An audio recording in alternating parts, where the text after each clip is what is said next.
Halo Bray, kembali lagi di gaptek.id. Jadi, Indonesia akhirnya melirik laptop nih. Dan kabarnya Indonesia akan membuat laptop yang bernama laptop merah putih. Apa ini maksudnya laptop merah putih? Jadi, laptop merah putih ini adalah upaya pemerintah Indonesia untuk meningkatkan produksi laptop dalam negeri. Kabarnya proyek ini akan digarap oleh Kementerian Pendidikan, Kebudayaan, Riset, dan Teknologi yang dipimpin oleh Pak Nadiem Makarim.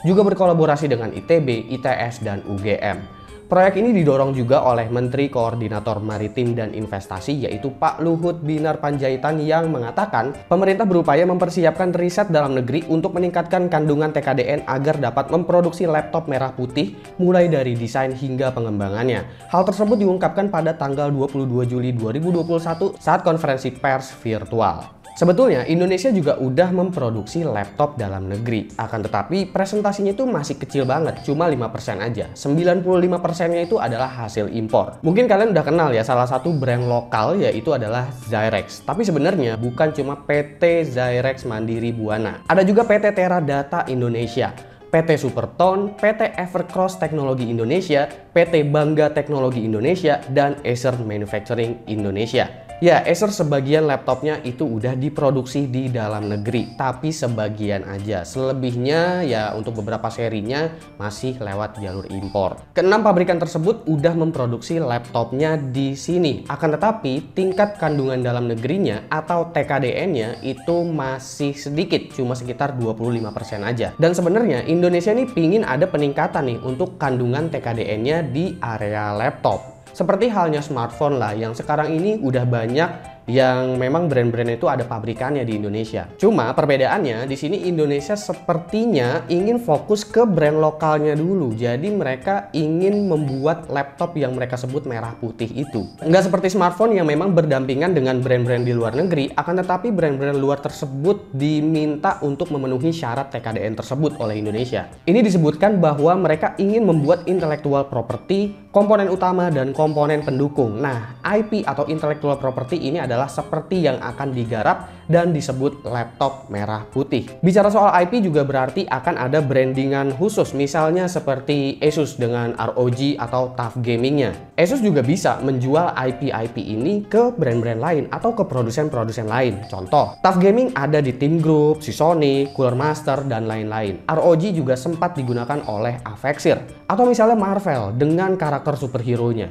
Setiap superhero adalah IP dari Marvel. Dan kalau ada perusahaan mainan yang pingin buat mainan Iron Man misalkan, mereka harus beli IP-nya dulu. Tentu Asus atau Marvel itu akan mendapatkan keuntungan dari IP tersebut. Laptop merah putih ini juga dikabarkan akan menggandeng brand Zyrex, yang dimana tentunya harapan dari Indonesia adalah brand lokal ini bisa menjadi tuan di negaranya sendiri. Menteri Perindustrian Agus Gumiwang Kartasasmita meminta kepada perusahaan produsen ini nantinya untuk melakukan research and development, khususnya untuk chipset yang emang banyak dicari.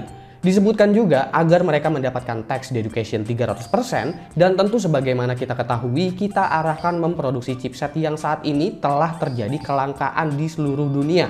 Dan ini berdampak pada produsen laptop dalam negeri yang masih mengandalkan komponen impor. Well, apakah Indonesia memang betul bisa membuat chipset sendiri? Emang terkesan kayaknya udah terlalu jauh ya mengingat produsen chipsetnya sendiri aja. Kalau kita ngomonginnya di laptop yang paling banyak saat ini digunakan, yaitu dari Intel atau dari AMD, itu udah puluhan tahun lebih dulu membuat daripada kita sendiri. Tapi ya tentu sebagai warga negara Indonesia yang baik, pastinya gue mengharapkan Indonesia juga bisa paling enggak membuat desain arsitektur dari chipset. Dan pastinya untuk awalan, untuk laptop merah putih ini gue rasa juga pastilah akan menggunakan chipset dari luar negeri dulu. Karena target TKDN-nya sendiri dari pemerintah itu adalah sekitar 40 sampai dengan 45% pada tahun 2023. Dan saat ini TKDN-nya masih sekitar 25%. Kalau boleh saran sih, ini sih sebenarnya ya saran aja dari gue yang cuma sekedar YouTuber. Menurut gue langkahnya akan lebih tepat kalau mengikuti jejaknya smartphone. Maksudnya gimana? Ya kasih akses untuk brand luar ini untuk diproduksi di Indonesia dan kasih regulasi juga untuk TKDN-nya. Sama kayak smartphone. Kalau begitu kan tim R&D yang memang diusung sama kementeriannya Pak Nadiem Makarim nih, itu juga bisa nyontek-nyontek sedikit lah dan mempelajari apa yang brand luar kerjakan di Indonesia ini. Menurut gue itu langkah yang tepat untuk menyerap resource dari luar negeri loh. Jangan sampai resource kita terus yang keluar negeri. Kalau resource kita yang terus keluar negeri kan sebenarnya ya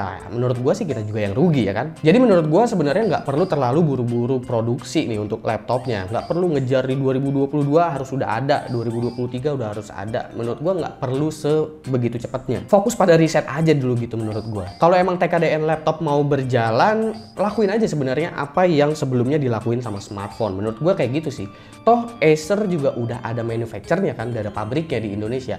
Masa nggak bisa sih dorong brand-brand lain masuk ke sini buat ada pabriknya di Indonesia? Bukan ngerasa pesimis kalau Zyrex itu nggak bisa bikin, bukan. Tapi masalahnya di smartphone itu terbukti kok. Advan itu udah bisa bersaing sekarang untuk level smartphone 1 sampai dengan 2 jutaan.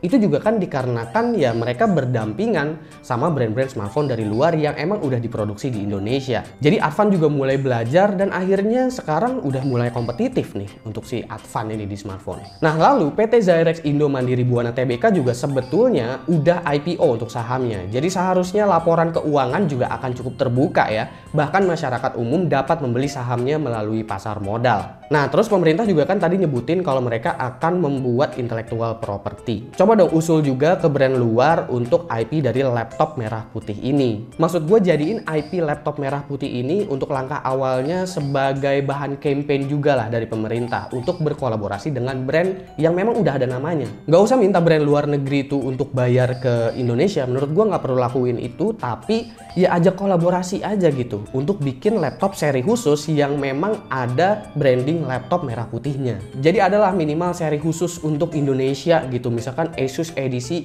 laptop merah putih gitu misalkan. Menurut gue dengan cara seperti ini pemerintah bisa membangun kepercayaan masyarakat ya terhadap laptop merah putih ini dikarenakan udah berkolaborasi dengan brand yang memang lebih dulu udah ada namanya nih gitu. Kalau bentuk kepercayaan udah kebangun, baru deh tuh sikat sama brand lokal. Tentu dengan catatan tim R&D-nya tuh udah belajar banyak, ilmunya udah ketimbun, abis itu risetnya juga udah mulai mateng nih. Tapi kan gue kurang tahu ya kalau misalkan melakukan cara-cara tersebut kira-kira faktor-faktor apa aja yang mempengaruhi terhadap kondisi negara ini. Karena jujur aja gue nggak begitu ngerti urusan-urusan politik, apalagi untuk urusan bikin laptop. Karena ya gue mah cuma reviewer aja gitu, mana ngerti untuk cara bikin laptopnya seperti apa. Yang jelas motivasinya itu kan bagus ya, mengurangi impor ke negara ini. Jadi gue sih dukung-dukung aja, malah anggaran R&D itu memang udah seharusnya tinggi. Ide dan riset yang jadi ilmu itu memang harganya mahal. Ya selama anggarannya tepat sasaran dan 100% hasil risetnya itu untuk Indonesia. Jangan sampai nih ya risetnya ada, bisa ngembangin teknologi yang udah ada, ilmunya dapet, tapi malah kecolongan sama luar negeri. Amit-amit lah. Soalnya ide dan hasil riset ini kan nggak kelihatan bentuknya persis ya, beda sama hasil tambang. Tapi tentu dong harapannya nggak seperti itu. Kan motivasinya aja udah bagus banget. Justru menurut gua ini emang waktu yang tepat untuk ambil resource dari luar negeri, kita pelajarin, kita kembangin, dan kita kejar mereka.